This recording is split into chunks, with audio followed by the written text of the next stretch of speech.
Hello everyone, it's Attacker2 here, and for today, Mario Kart 8, the game that seemingly just never dies. Ever since the game came out at around 2014 for the Nintendo Wii U, Mario Kart 8 is the type of game that felt so special to many Nintendo fans, including myself, because this game has been going on for technically a decade and so, and to this day, you may have think that I could get bored of Mario Kart 8 and the Deluxe version after playing this for over 10 years. I mean, this is literally just a GTA 5 situation where many fans are still hoping for GTA 6. I do hope that as well. But I've seen fans also hoping for Mario Kart 9 or just a new installment to the series for quite a while. That is until Mario Kart 8 and Deluxe came in and pretty much proves a way that there is a way a game can be still kept alive for almost a decade and so. And I kind of want to go through its retrospective history on what how much of an example this game can show off, and especially from its consistent updates, from its consistent tournaments, and basically all the content that Nintendo has given us throughout the years. So first off to mention is that at around 2000s and 2010s, we were given at least a few consistent Mario Kart games from time to time, going from Double Dash, Mario Kart Super Circuit, Mario Kart DS, Mario Kart Wii, and Mario Kart 7. Those were the games that came out during those times, and it was pretty much on par with a few Mario Kart games from ever since the first game came out. And even then, some of them had their charm and some of them had their flaws and issues, but a few games were pretty great and all.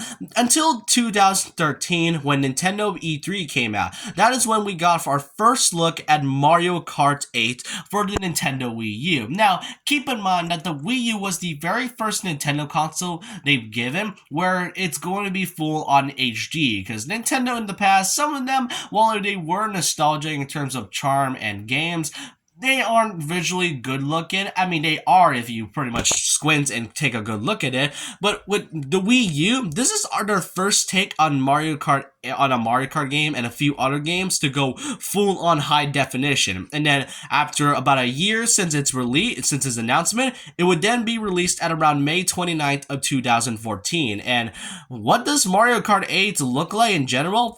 First off is that the game is visually stunning. Like, this is one of the most visual, good-looking Mario games I've seen in a long time. The details and effects from everything, going from the tracks, the character models, the small Easter eggs in the background. Everything out there is so alive and it's beautiful. The music is great as well. It's the most it's one of my favorite music tracks in video games and in terms of racing games in general. And to really see things is such a great thing. Now, first of all, is that what does the gameplay look like? Well, the gameplay is literally your typical Mario Kart game and all. You race and that's really about it. There are a few things that they did added though, is that when the game first came out, the roster was pretty small. Yeah, for those who are so used to 8 Deluxe's roster, this is what we were given back then. And honestly, it's really great, but some of them felt, I don't know, off. For example, Pinko Peach, Baby Rosalina, why do these characters exist? They're nothing more than filler characters,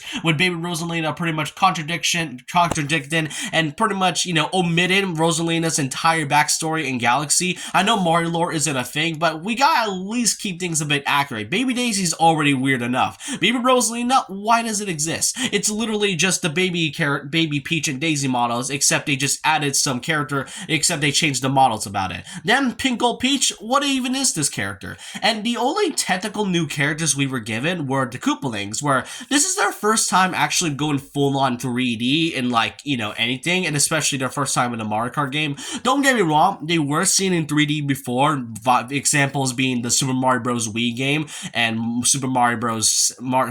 2 for the 3DS, and then Bros U and all. My point is that we were able to see them go full on 3D with 8, and that was a great thing.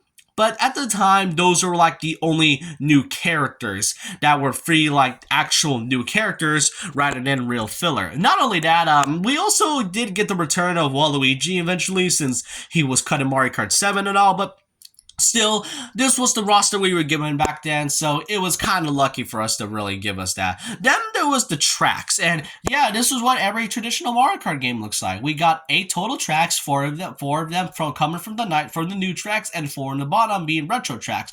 But even if then, the tracks itself were still good. Dolphin Shoals is one of my favorites. Water Park, Mario Kart Stadium. I did mention how visually good looking the tracks the game is, and the tracks is another huge example of that. And while Rainbow Road in this game isn't exactly good as in 7, it's still a great visual stunning look, and it pretty much is just eye candy at this point. And they even made the retro tracks even better. Music Park, and especially a few other tracks, those are still good in HD. This is a real good example and take on Nintendo going full on high definition, and I like that and all. It's basically your typical Mario Kart game, but taken to a whole another level.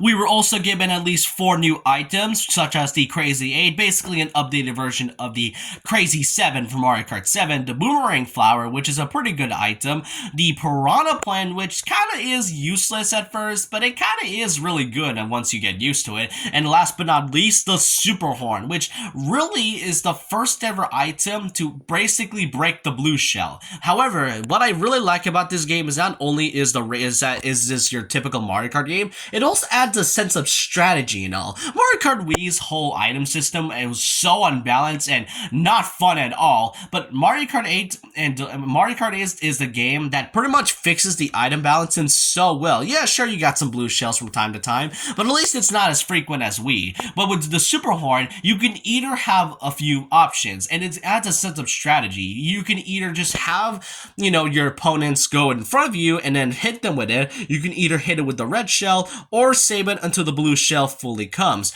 Mario Kart 8 really adds a nice sense of balance, and the online, yeah, it wasn't really good from what I can remember, but it was still a great online functionality as it is. And that was kind of it for Mario Kart 8 at the time. It was pretty much a simple Mario Kart game, but it definitely is a really visually good looking one, especially with adding brand new characters, a few strategies from time to time, and it's such a great thing to pretty much say and looking back from time to time.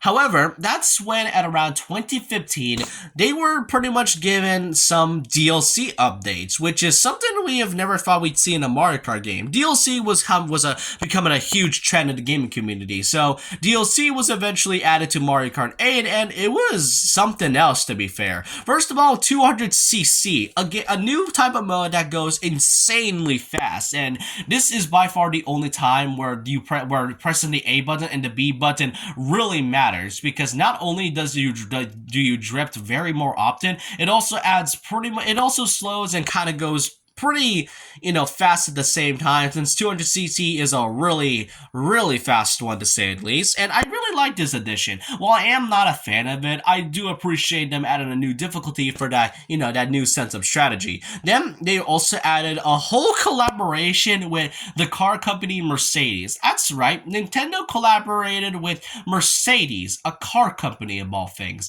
And you might be thinking that this is already weird enough. Look, the Wii U was definitely not Nintendo's best console out there at all, and the games were pretty slow as the years went on, but I will admit that there was a lot of charm and uniqueness when it comes to the Wii U era. And then afterwards, we were also given 2 new characters, 2 specific characters to get DLC outfits for Yoshi and Shy Guy. This time having colored different Yoshis and Shy Guys just for some nice variety. It makes you kind of wonder why Peach and Mario didn't get any Metal Mario or Pink Gold Peach variants. I mean, it's kind of strange enough as it is. And the most notable part are the characters. First of all is that we got 1 returning character, 2 clone characters, unfortunately, but 3 surprising but really cool guest characters. Dry Bowser pretty much makes his return. Unfortunately, Cat Peach and Tanuki Mario comes in to fill in some character filler, which, what's even the point of them? I mean, with Cat Peach, I kind of get 3D World and all, but it still doesn't make it a good character to this edition. I don't get Tanuki Mario at all, in my opinion, but the 3 most coolest character additions were the Villager and Isabelle from Animal Crossing, and Link, of all things, along with the fact that Big Blue and also F-Zero content were added eventually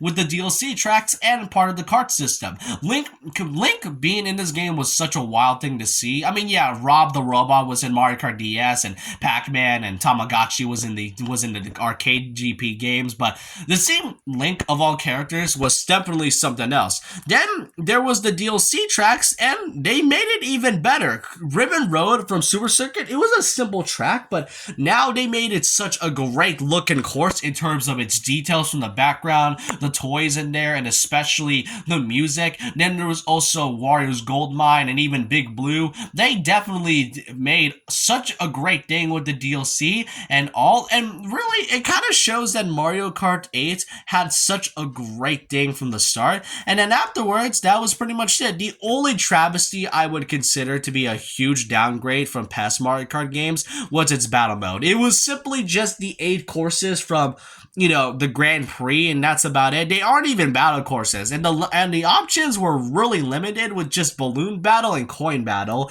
and the rules, yeah, really boring. They don't really add anything other than this one, and it kind of really shows. And that was kind of it for Mario Kart 8 on the Wii U. So yeah, it was such a great thing looking back at it. That is until this 2017. On April, we were then given the release on the Nintendo Switch new take on Mario Kart 8 Deluxe, a more better version of the game itself. So what did Mario Kart 8 Deluxe add in to begin with? Well, first of all, they expanded the character roster and separated a few things. You may have noticed that the villager has now gotten the male and female variants separated from now. We also got 6 brand new characters, a few returning and a few new characters. King Boo, Dry Bones, and Bowser Jr. marks their return in a Mario Kart game. Inkling Boy and Inkling Girl comes in. I guess it's probably because it's due to the popularity that Splatoon was, and from the fact that Splatoon 2 was coming out at the same year as Mario Kart 8 Deluxe.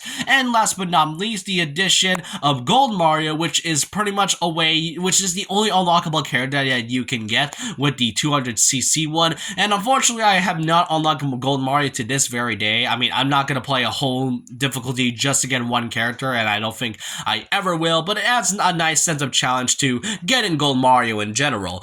All the DLC tracks eventually returns as well, with all 48 tracks and such.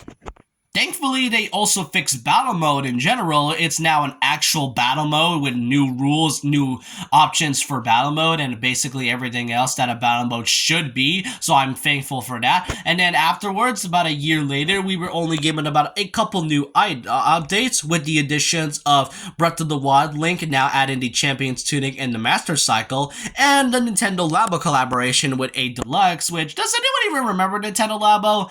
I mean, I don't think I do until I started making this video, and just now I remember about this existing and all. And that was it for Mario Kart 8 Deluxe in general, because still, I mean, it's still a great visual looking game. It still suffers from a few problems coming from the fact that, something else and all.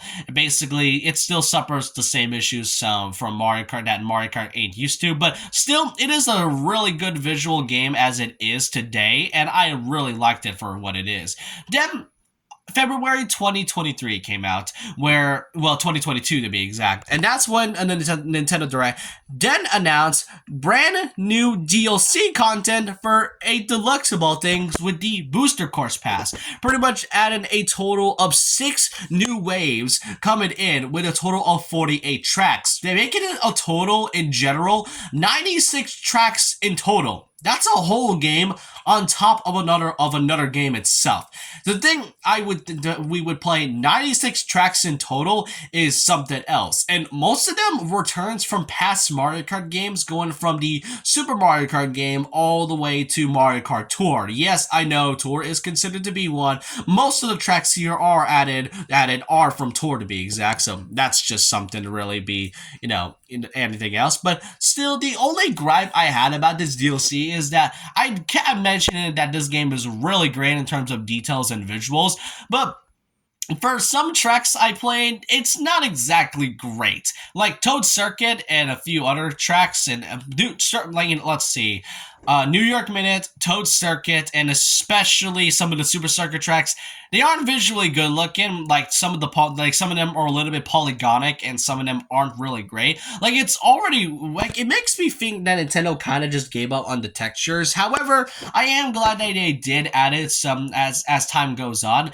The more tracks they at it, the more they manage to fix the tracks from past ones, and that's what I really like about it. Eventually, at around the fourth wave, we were then given the announcement of brand new, or should I say, returning characters that has not been seen in Mario Kart in quite a long time. Birdo, PD Piranha, Wiggler coming back, and especially Kamek finally coming in. And we still have 2 more characters left, and with the 6th wave still coming out before the end of this year, I'm excited to see who they are. And another thing to add is that from the fact that they also then eventually added customizable items to pretty much add some nice balance in and some chaos from time to time. But still, it's such a great thing to still play Mario Kart to this day. Yeah, it gets boring from time to time, and I do play Mario Kart 8 Deluxe occasionally. However, this right here is an example of what a game is that can be last for such a long time. We've been technically playing the same game for almost a decade and so, and it's still refreshing to this day. Nintendo really has a way for making this game such a good thing, and even to this day, it's one of Nintendo's best-selling games to date, with a total of around 53 million units sold. That's how large this game was. Even if it's just a port of the original Wii U game from 2014, I am glad that Nintendo is still making this game fresher with every new update and balance patches for characters going to this day. While the last DLC update is coming out before the end of this year, I am ready to see what else Nintendo has in store for us in the future. Let me know your thoughts in the opinions down below about this.